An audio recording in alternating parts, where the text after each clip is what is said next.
I am the Tofu Golem. Please enjoy the video. You sign into Gmail now using the account that should host the link. Once signed in, open a message or click your profile avatar at top right to reveal account details. This speeds access. Next, look for the three-dot menu, profile card, or account management area. These expose sharing or contact link options. Do this because Gmail centralizes link and contact sharing there, and getting to that menu first saves time when you need a direct, copyable link. Now you find the exact link, open the conversation or contact card, and locate the copy or share control.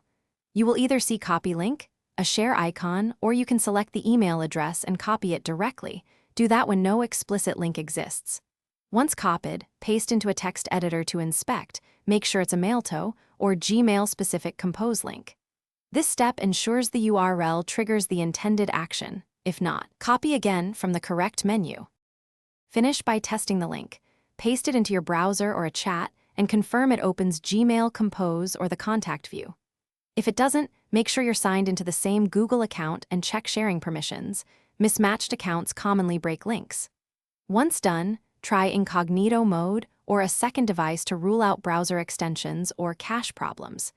If that isolates the issue, clear site data or disable the extension. Then retest to confirm the link behaves as expected. Thanks for watching. Consider subscribing if we helped you today.